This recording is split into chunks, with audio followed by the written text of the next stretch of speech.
Hello दोस्तों, कैसे हैं आप सब। एक बार फिर से स्वागत है आपका अपने यूट्यूब चैनल एनी एग्ज़ाम में। दोस्तों, आज की इस वीडियो में हम bank of Baroda PN exam के लिए रीजनिंग से पजल्स और डायरेक्शन की क्लास 19 अटैम्प्ट करेंगे। आज की क्लास में आपके पास पजल्स रहेंगी, फ्लोर बेस पजल्स और मंथ बेस पजल्स रहेंगी, और एक क्वेश्चन जो है वो डायरेक्शन का भी रहेगा। ठीक है, तो ये सभी के सभी क्वेश्चन जो हैं वो इंपॉर्टेंट हैं। वीडियो को अंत तक जरूर देखिएगा। जो भी कैंडिडेट नए हैं प्लीज़ चैनल को सब्सक्राइब कर दीजिए और बेल आइकन पे प्रेस कर दीजिए ताकि आपको चैनल की नोटिफिकेशंस मिलती रहें। तो फटाफट से शुरू करते हैं आज की क्लास। तो सबसे पहले हम पजल सॉल्व करेंगे।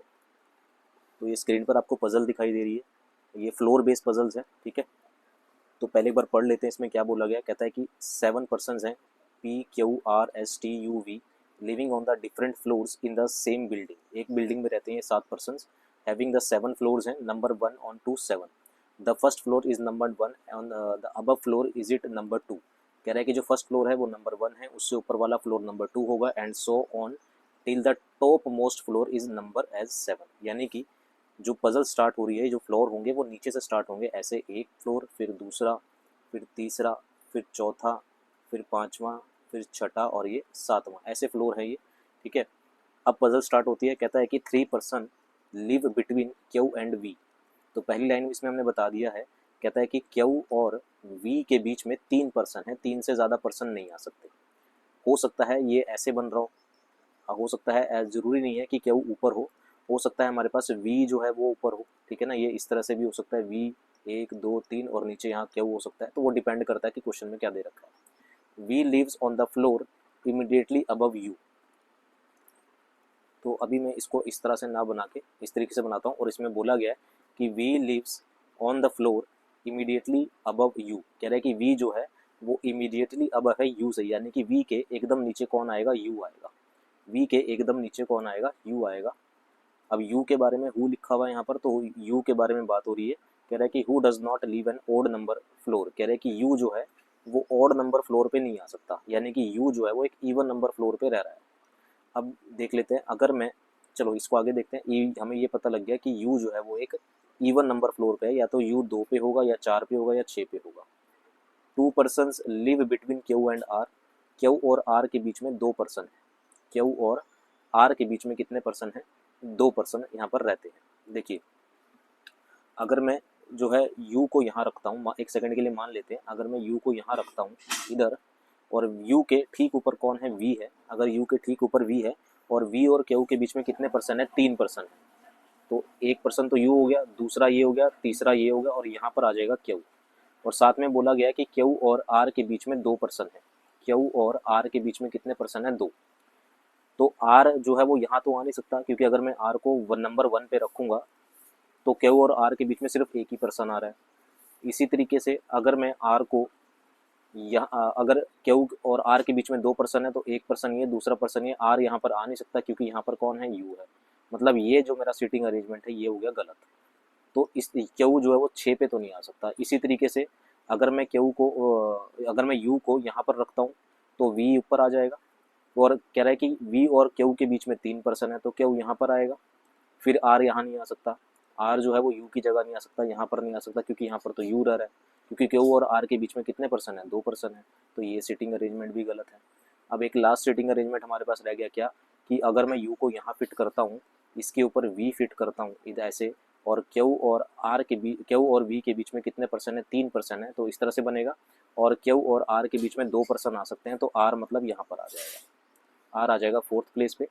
फिर आगे बोला गया, कहता है कि P does not live below S. P S से नीचे नहीं रह सकता, ठीक है ना, यानी कि पी एस के ऊपर रहेगा। The number of people living above T. कह रहा है कि जितने पर्सन टी के ऊपर हैं is equal to the number of people living below V. उतने ही पर्सन वी के नीचे हैं। तो वी के नीचे अगर मैं देखूं तो वी के नीचे 2 पर्सन है, एक यू और एक जो फर्स्ट फ्लोर पे रह रहा है वो। तो अगर हम वी के नीचे देखें तो ये वी है, वी के नीचे या तो यू है। कितने पर्सन है वी के नीचे, 2 पर्सन है। अगर वी के नीचे 2 पर्सन है, इसका मतलब टी के ऊपर भी कितने होंगे, 2 ही पर्सन होंगे। तो टी के ऊपर 2 पर्सन होंगे तो मतलब टी आएगा यहाँ पर। ठीक है, अब कह रहा है कि इस लाइन पे बात करें तो P does not live below S. P S के नीचे नहीं रहेगा, तो यानी कि पी जो है वो एस से ऊपर होगा, तो पी यहाँ पर होगा और एस आ जाएगा सबसे नीचे यहाँ पर। तो ये आपके पास जो है वो पजल होगी सॉल्व, फ्लोर बेस्ड पजल्स। अब इसके क्वेश्चंस जो हैं वो देख लेते हैं। तो पहले क्वेश्चन की ओर आते हैं। पहला क्वेश्चन बोला गया है कि who lives on the floor just above S. कह रहा है कि एस के बिल्कुल ऊपर जस्ट अबव एस कौन रह रहा है, यही बोला गया ना क्वेश्चन के अंदर कि who lives on the floor just above S. तो एस के ठीक ऊपर कौन है, तो एस के ठीक ऊपर कौन रह रहा है हमारे पास, आपके पास यू रह रहा है। तो ऑप्शन नंबर आपके पास क्या हो जाएगा, ऑप्शन नंबर आपके पास 4 जो है वो करेक्ट हो जाएगा। ऑप्शन नंबर 4 यहाँ पर करेक्ट हो जाएगा। ठीक ठीक है, तो पहले क्वेश्चन का आंसर क्या हो गया हमारे पास, यू हो गया कि एस के ठीक ऊपर कौन रह रहा है, यू रह रहा है, तो इसका आंसर हो जाएगा ऑप्शन नंबर 4। अगले क्वेश्चन की ओर आते हैं। अगले क्वेश्चन में बोला गया है कि how many person lives the floor on which R lives. How many person lives below the floor, कह रहे हैं कि आर के नीचे कितने पर्सन रह रहे हैं ये आपको बताना है। How many person lives below the floor on which R live, तो आर के नीचे कितने पर्सन रह रहे हैं, 1 2 3, तो ऑप्शन नंबर आपके पास ए जो है उसका करेक्ट हो जाएगा 3%। अगले क्वेश्चन की ओर आते हैं। कह रहा है कि P lives on which of the following floor, P बताना है कौन से नंबर फ्लोर पे रह रहा है, तो ऑप्शन नंबर बी आंसर हो जाएगा, 6 नंबर फ्लोर पे जो है वो पी रह रहा है। अगले क्वेश्चन की ओर आते हैं। अगला है which of the following pairs lives on the first floor and the top most floor, कह रहा है कि वो पेयर बताओ जो फर्स्ट फ्लोर पे और टॉप मोस्ट फ्लोर पे रहता है। तो फर्स्ट फ्लोर पे रह रहा है एस, फर्स्ट फ्लोर पे कौन रह रहा है, एस रह रहा है, और टॉप मोस्ट फ्लोर पे कौन रह रहा है, क्यू रह रहा है। तो ऑप्शन नंबर ए करेक्ट हो जाएगा, एस और क्यू, ऑप्शन नंबर ए इसका सही आंसर हो जाएगा। ठीक है, तो ये थी हमारे पास फ्लोर बेस्ड पजल्स। उम्मीद है ये पजल आपको जो है वो समझ आई होगी किस तरीके से हमने इसे सॉल्व किया। अब हम बढ़ते हैं हमारे डायरेक्शन वाले क्वेश्चंस की ओर। ठीक है, इसके बाद एक पजल और है, एक सेकंड रुकिएगा प्लीज। अब बढ़ते हैं हमारे पास डायरेक्शन वाले क्वेश्चंस की ओर। तो अगर मैं डायरेक्शन वाले क्वेश्चन को सॉल्व करता हूँ तो यहाँ पर बोला गया है कि a man started from his house and travel 8 kilometre eastward. तो मैंने मान लिया कि इसका हाउस जो है वो यहाँ पर कहीं है, इधर है, और वो 8 किलोमीटर जाता है ईस्ट की तरफ, ये ईस्ट होता है, तो यहाँ पर ये 8 किलोमीटर ईस्ट की तरफ पहुँच गया और पॉइंट पी पे आ गया। देन टर्न राइट, आपके पास ऐसे डायरेक्शंस होती हैं, ये ईस्ट होता है, ये नॉर्थ होता है, ये साउथ होता है और ये वेस्ट होता है। फिर ईस्ट से वो कहाँ पर मुड़ा, north, then turn right, right कहाँ पर होगा, नीचे की तरफ होगा, एंड ट्रेवल 4 किलोमीटर, तो नीचे की तरफ मुड़ गया और कितना किलोमीटर चला, 4 किलोमीटर चलता है और क्यू पॉइंट पर पहुंच जाता है, तो ये आ गया 4 किलोमीटर। फिर बोला गया कि ही अगेन टर्न राइट, वो फिर से राइट टर्न करेगा, राइट टर्न करेगा तो फिर से इस तरफ से टर्न करेगा, turn right and travel 3 kilometre, तो फिर से इधर मुड़ेगा और कितना किलोमीटर चलेगा, 3 किलोमीटर चलेगा। यहाँ पर ये आ जाएगा 3 किलोमीटर और कौन से पॉइंट पे पहुंचेगा, आर पॉइंट पे। देन ही टर्न लेफ्ट, फिर वो लेफ्ट टर्न करेगा, लेफ्ट कहाँ पर होगा, नीचे की तरफ, and travel the same distance he covered between P and Q, P and Q के बीच में इसने 4 किलोमीटर कवर किया था, तो नीचे की तरफ भी वो कितना किलोमीटर कवर करेगा, 4 किलोमीटर यहाँ पर कवर करेगा और कौन से पॉइंट पे पहुँच जाएगा, एस पॉइंट पे। लास्टली ही टर्न राइट, फिर वो राइट टर्न करेगा, राइट टर्न की बात करें तो ऐसे इस तरह से टर्न करेगा, एंड ट्रेवल 5 किलोमीटर, और कितना किलोमीटर चलेगा, 5 किलोमीटर चलेगा टू रीच हिज ऑफिस। बिल्कुल इस पॉइंट के नीचे की तरफ आ जाएगा, यहाँ पर पहुँच जाएगा, यहाँ पर इसका क्या है, ऑफिस है, और यहाँ से इसने क्या किया था, स्टार्ट किया था। ठीक है, अब क्वेश्चन देख लेते हैं कि क्वेश्चन में क्या पूछा गया है। तो क्वेश्चन में देख लेते हैं कि क्वेश्चन में क्या पूछा गया। तो पहले क्वेश्चन में यहाँ पर पूछा गया है कि in which direction is his office if calculated from the starting point, कह रहा है कि अगर स्टार्टिंग पॉइंट से देखें तो उसका ऑफिस जो है वो कौन सी डायरेक्शन में है। तो ऑफिस बिल्कुल नीचे है यहाँ पर, तो ऑफिस जो है वो साउथ डायरेक्शन में है, ऑप्शन नंबर 5 इसका जो है वो करेक्ट हो जाएगा। तो कह रहा है कि जहाँ से उसने स्टार्ट किया था वहाँ से अगर देखें तो उसका ऑफिस कौन सी डायरेक्शन में पड़ता है, तो साउथ डायरेक्शन में पड़ता है। अगले क्वेश्चन की ओर आते हैं। कह रहा है कि what is the shortest distance between P and S, कह रहा है कि पी और एस के बीच में शॉर्टेस्ट डिस्टेंस बताना है। तो पी ये है और एस हमारे पास ये हो गया, तो शॉर्टेस्ट डिस्टेंस बताना है पी और एस के बीच में। तो आपको ये वाला डिस्टेंस बताना है जिसको अभी हमने ग्रीन कलर से किया ये। तो ये एक पाइथागोरस थ्योरम बनेगी। शॉर्टेस्ट डिस्टेंस निकालने के लिए हमेशा क्या लगती है, पाइथागोरस थ्योरम लगती है। तो ये एक राइट एंगल ट्रायंगल बन गया इस तरीके से, ये हो जाएगा पी, ये हो जाएगा एस।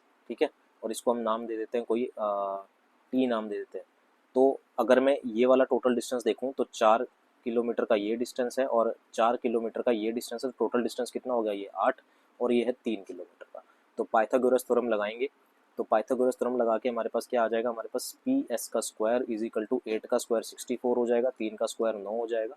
तो ये हो जाएगा P S square is equal to कितना, 73, और यहाँ से पी एस की वैल्यू कितनी आ जाएगी, √73 आ जाएगी, यानी कि ऑप्शन नंबर 3 जो है वो हमारे पास आंसर हो जाएगा। 73 अंडर किलोमीटर, √73 किलोमीटर जो है वो शॉर्टर डिस्टेंस है किसके बीच में, पी और एस के बीच में। अगले क्वेश्चन की ओर आते हैं। अगला है हमारे पास, कह रहा है कि in which direction is the point S if calculated from the starting position. तो ये स्टार्टिंग पोजीशन है, आपसे पूछ रहा है कि ये जो एस है ये कौन सी डायरेक्शन में है। तो आपको ये दिख रहा है, ये ईस्ट डायरेक्शन होती है, ये कौन सी होती है, साउथ डायरेक्शन होती है। स्टार्टिंग पोजीशन से पूछ रहा है तो ये कौन सी हो जाएगी, साउथ ईस्ट डायरेक्शन हो जाएगी। आपके पास ऑप्शन नंबर बी जो है वो करेक्ट हो जाएगा। ठीक है, ये अब नेक्स्ट पजल आपके पास, अब जो है वो अगली पजल आई है। इस पजल में जो है वो आपके पास मंथ बेस पजल है। ये मंथ बेस पजल है। इसमें बोला गया है कि रेणु, राज, कमल, सरिता, आदित्य और गौरव 6 फ्रेंड हैं who have their birthdays either on 11th और 18th ऑफ 3 डिफरेंट मंथ। कह रहे हैं कि इनके बर्थडे या तो 11 तारीख को आएंगे या 18 तारीख को आएंगे, 3 अलग अलग महीनों में, मार्च, मई और नवंबर। तो 3 मंथ हमें दे रखे हैं, एक दे रखा है हमें मार्च, एक दे रखा है हमें मई और एक दे रखा है हमारे पास नवंबर। ये 3 मंथ हैं, but not necessarily in the same order, लेकिन सेम ऑर्डर में नहीं है। No 2 person have a birthday on the same day. कह रहा है कि कोई भी 2 पर्सन के बर्थडे सेम डे पे नहीं आ सकते, मतलब एक मंथ में नहीं आ सकते। आगे बोला गया कि Raj has a birthday on 18th of the month. सबसे पहली बात तो ये बोल दी गई है कि राज का जो बर्थडे है भाई वो 18th को आता है, और कौन से मंथ में आता है ये नहीं पता। Renew does not have her birthday in the last.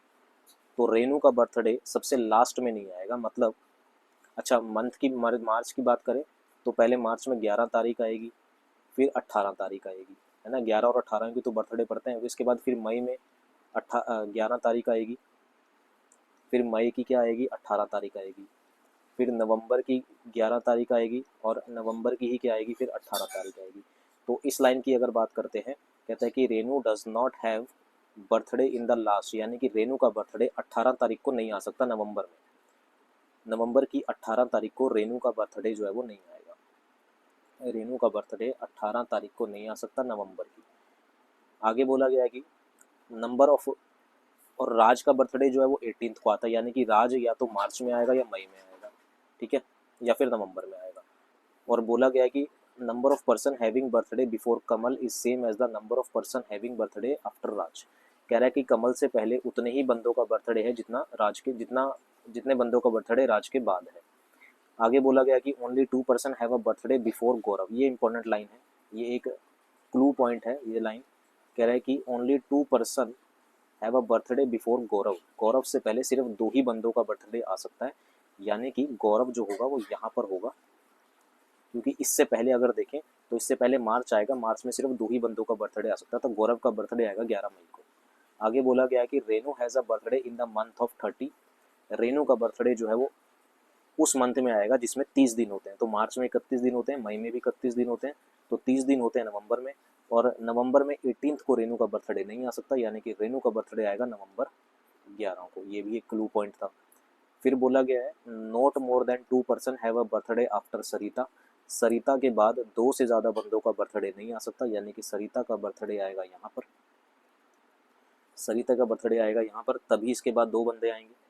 Raj and Aditya have a birthday in the different month. Raj और आदित्य का बर्थडे जो है वो अलग अलग महीनों में आता है। राज और आदित्य का बर्थडे एक महीने एक ही मंथ में नहीं आएगा, मतलब अब ये कंफर्म हो गया कि राज और आदित्य दोनों एक साथ मार्च महीने में नहीं आ सकते, यानी कि आदित्य या तो मार्च में आएगा या फिर कहाँ पर आएगा, या फिर नवंबर में आएगा। अब एक लाइन और बोली गई है यहाँ पर, कहता है कि कमल इज यहाँ पर बोला गया कि number of person having birthday before Kamal. इसमें थोड़ा सा पॉइंटर से बता देता हूँ, ये वाली लाइन कह रहा है कि number of person having birthday before Kamal as the number of person having birthday after Raj. कह रहा है कि कमल से पहले उतने ही बंदों का बर्थडे है जितने बंदों का बर्थडे राज के बाद है, और राज का बर्थडे 18th को आता है। तो अगर मैं राज को यहाँ रख देता हूँ 1 सेकंड के लिए, तो राज के बाद कितने बर्थडे हैं, 1 2 3 4 बंदे आते हैं राज के बाद। राज के बाद 4 बंदों का बर्थडे आता है, यानी कि कमल से भी पहले कितने बंदों का बर्थडे आना चाहिए, 4 बंदों का बर्थडे आना चाहिए। और कमल को यहाँ मैं रख नहीं सकता क्योंकि यहाँ पर तो रेनू है, यानी कि राज यहाँ पर नहीं आएगा, क्योंकि अगर कमल को मैंने यहाँ तो रेनू आ गई, यहाँ पर कमल आ नहीं सकता, क्योंकि राज से बाद अगर 4 बंदों का बर्थडे है तो कमल से पहले भी 4 बंदों का बर्थडे होना चाहिए, ठीक है। अगर मैं कमल को यहाँ रखता हूँ, अगर हम कमल को यहाँ रखते हैं तो कमल से पहले कितने बंदों का बर्थडे हो जाएगा, 5। ये सेम नहीं होता। इसका मतलब ये हुआ कि राज को जो है, और राज का बर्थडे कब आता है, 18th को आता है, तो राज को हमारे पास यहाँ रखना पड़ेगा। राज से पहले कितने बंदे हो गए, 5, और कमल को हमारे पास यहाँ पर आना, ये 11th है, और कमल को आना पड़ेगा यहाँ पर। यही लाइन, अब लाइन का मतलब यही हो गया ना, कहता है कि Raj has number of person having birthday before Kamal, Kamal से पहले उतने ही बंदों का बर्थडे है जितने बंदों का बर्थडे राज के बाद आता है। तो कमल से पहले एक भी बंदा नहीं है, इस तरह से राज के बाद भी एक भी बंदा नहीं है। अब एक बंदा रह गया हमारे पास, कौन, आदित्य। आदित्य हमारे पास इधर आ जाएगा। तो ये हमारे पास मंथ बेस्ड पजल जो है वो सॉल्व हो गई। ठीक है, ये पजल सॉल्व होगी। अब बढ़ते हैं इनके क्वेश्चंस की ओर। तो पहला क्वेश्चन है हमारे पास, कहता है कि how many person having their birthday between Raj and Gaurav. कह रहा है कि राज एंड गौरव के बीच में कितने बंदों का बर्थडे आता है। तो राज ये है, गौरव ये है, तो राज और गौरव के बीच में एक सरिता का बर्थडे आएगा और एक रेणु का आएगा, यानी कि 2 पर्सन का बर्थडे आता है। ऑप्शन नंबर ए जो है वो करेक्ट हो जाएगा। अगले क्वेश्चन की ओर आता है, कहता है कि who among the following have a birthday on 18th मार्च। 18 मार्च को किसका बर्थडे आता है, तो 18 मार्च को आदित्य का बर्थडे आता है। तो ऑप्शन नंबर आपके पास थर्ड आंसर हो जाएगा, आदित्य का बर्थडे आता है 18 मार्च को। अगला है how many people have a birthday after Kamal. Kamal के बाद कितने बंदों का बर्थडे है, तो कमल के बाद आपको दिख रहा है 5 बंदों का बर्थडे है, 1 2 3 4 5। तो कमल के बाद कितने बंदों का बर्थडे है, 5। ऑप्शन नंबर ए करेक्ट हो जाएगा। अगला है how who among the following birthday is between 11th May and 18th November. कह रहा है कि 11 मई और 18 नवंबर के बीच में किसका बर्थडे है। तो 11 मई को गौरव का है और 18 नवंबर को किसका बर्थडे है, राज का। तो इनके बीच में 2 बंदों का बर्थडे, एक सरिता का और रेणु, एक सरिता का और एक रेणु का। तो ऑप्शन नंबर आपके पास 4 जो है वो करेक्ट हो जाएगा, सरिता एंड रेणु। अगला क्वेश्चन है Raj birthday is on which date. Raj का बर्थडे कौन सी डेट पे आता है, तो राज का बर्थडे आता है 18 नवंबर को। ऑप्शन नंबर आपके पास 5th जो है वो करेक्ट हो जाएगा, 18 नवंबर को आता है राज का बर्थडे। तो दोस्तों ये थी हमारे पास पजल्स, एक थी हमारे पास मंथ बेस पजल, एक थी हमारे पास डायरेक्शन के क्वेश्चंस, और एक थी हमारे पास फ्लोर बेस पजल्स। उम्मीद है ये सभी के सभी क्वेश्चंस, पजल्स और डायरेक्शन आपको समझ आए होंगे। इसी तरह के क्वेश्चंस, या फिर मैं कहूँ इससे आसान क्वेश्चंस आपके पास पेपर में पूछे जाएंगे। ठीक है, वीडियो पसंद आई हो तो इसे लाइक, शेयर, और बैंक ऑफ बड़ौदा में PN एग्जाम की प्रिपरेशन के लिए चैनल को सब्सक्राइब करना मत भूलिएगा। मिलते हैं अगले पार्ट में, अभी के लिए इतना ही। Thank you very much.